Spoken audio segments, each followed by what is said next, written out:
अब पढ़ेंगे संविधान में संशोधन कैसे किया जाता, यानी कि जो संशोधन की प्रक्रिया है वो किस प्रकार से होती है और कौन कौन इसमें अपनी भागीदारी निभाता है।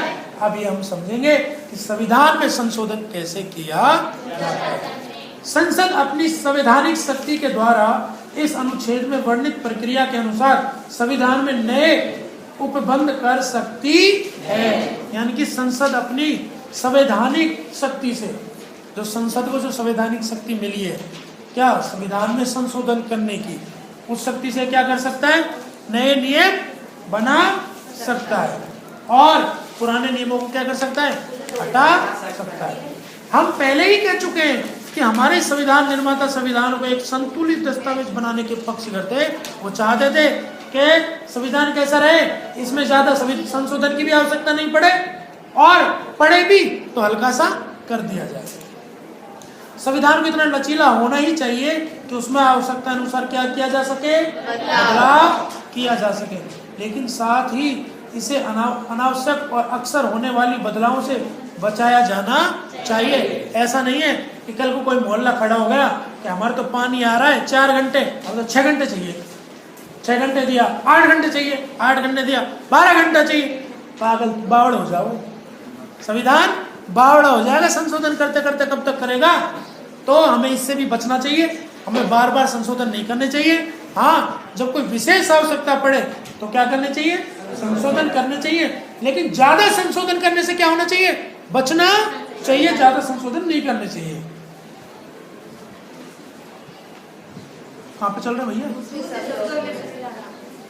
दूसरे शब्दों में संविधान निर्माता संविधान को एक ही साथ लचीला और कठोर बनाने के पक्ष में थे।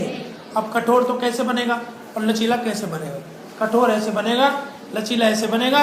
लचीला ऐसे बनेगा, कैसे बनेगा कि भैया बार बार जब जरूरत पड़े संशोधन की तो एक बार कर दो, जब संशोधन बने, जब जरूरत पड़े, आवश्यकता है, परिस्थिति है तो क्या कर दो, बदलाव कर दो।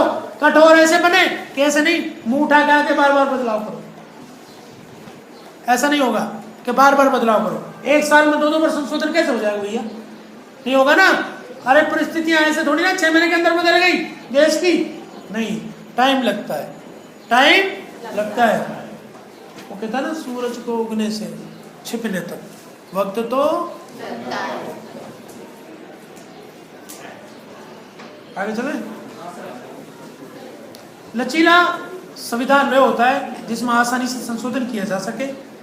जिन संविधानों में संशोधन करना बहुत मुश्किल होता है, ऐसे संविधानों को क्या कहा जाता है, कठोर कहा जा सकता है। यानी कि जिनमें संशोधन करना मुश्किल है, जिससे पूरा देश में आग भड़क सकती है, दंगे हो सकते हैं, उनमें भैया संशोधन मत ही करो तो अच्छा है। और जिसमें संशोधन आसानी से किया जा सके वो क्या कहलाएगा, लचीला कहलाएगा। भारतीय संविधान इन दोनों की तत्वों का समावेश है। यानी कि भारतीय संविधान कैसा है, कठोर भी है और कठोर के साथ कैसा है, जैसे मैं हूँ, लचीला भी और कैसा हूँ, कठोर भी हूँ। क्या करता हूँ, बातें भी करवाता हूँ और चुप भी करवाता हूँ। ये बात किसी को हजम होती है, नहीं होती, मुझे कोई फर्क नहीं पड़ता। संविधान निर्माता जानते थे कि संविधान में त्रुटियां हो सकती है। जिन्होंने संविधान को बनाया ना, वो ये बात जानते थे कि संविधान में क्या हो सकती है, त्रुटियां, गलतियां हो सकती है। वे समझते थे कि संविधान पूरी तरह दोष मुक्त नहीं हो सकता। वे संविधान को एक ऐसा रूप देना चाहते थे कि गलती सामने आने पर उसका निस्तारण आसानी से किया जा सके। अरे भैया, भगवान थोड़ी ना, इंसान ने तो बनाया ना, तो गलतियां तो हो सकती है। अरे गलतियां हो सकती है, नहीं हो सकती, तुम पता नहीं कितनी गलतियां करते हो जीवन में, हम कितनी गलतियां करते हैं और करते रहेंगे। इंसान गलतियों से ही सीखता है। तो उनको पता था, जिन्होंने संविधान बनाया था उनको ये मालूम था कि भैया संविधान में गलतियां हो सकती है, त्रुटि हो सकती है। इसलिए उन्होंने क्या ध्यान रखा कि अगर कोई गलती हो जाए तो क्या हो, उसका समाधान हो सके, उसमें संशोधन किया जा सके। त्रुटि सामने आने पर उसका निस्तारण आसानी से किया जा सके। इस संविधान के कुछ प्रावधानों का स्वरूप अस्थायी था और इनके बारे में ये राय अपनाई गई कि नई संसद का गठन होने पर या बाद में इन प्रावधानों को हटा लिया जाएगा। हमारा संविधान एक संघीय राज्य व्यवस्था बनाने के पक्ष में था, इसलिए उसमें ऐसे प्रावधान किए गए थे कि राज्यों की शक्तियों को उनकी सहमति के बिना नहीं हटाया जा सके। इसके कुछ पक्ष इतने केंद्रीय महत्व के थे कि संविधान निर्माता उन्हें संशोधन के दायरे से बाहर रखना चाहते थे। जब संविधान निर्माता संविधान का निर्माण कर रहे थे तो उन्होंने एक चीज को ध्यान में रखा कि जो राज्य है ना, स्टेट, इनकी शक्ति इनके पास ही होनी चाहिए। इनके निर्णय लेने का अधिकार इनके पास होना चाहिए, स्टेट गवर्नमेंट के पास होना चाहिए। लेकिन उन्होंने सोचा कि पता नहीं आने वाले समय में ऐसा संभव नहीं हो पाएगा या नहीं हो पाएगा, तो उन्होंने इस बात का ध्यान रखा कि क्या होना चाहिए, राज्य व्यवस्था बनाने के पक्ष में थे। यानी कि राज्य का जो टैक्स का पैसा है वो राज्य में ही जाए और केंद्र का टैक्स का पैसा है, अब जब वहाँ तो एक लिमिट में जाए और स्टेट में ज़्यादा जाए। तो जैसे मैंने कल बताया था कि अगर गांव के हमारे जो पंचायत है या हमारी पंचायत समिति है या हमारी विधानसभा है, उसके अंदर अगर हमारे पूरे विधानसभा में हम जितना टैक्स दे रहे हैं एवरी डे, वो सारा पैसा अगर हमारे एक विधानसभा के अकाउंट में जमा होता जाए और उससे विकास कार्य हो, तो देश जितने राजनीति वाले भोंकू बैठे हैं ना, इनसे ज़्यादा काम हो सकता है। नहीं हो सकता क्या?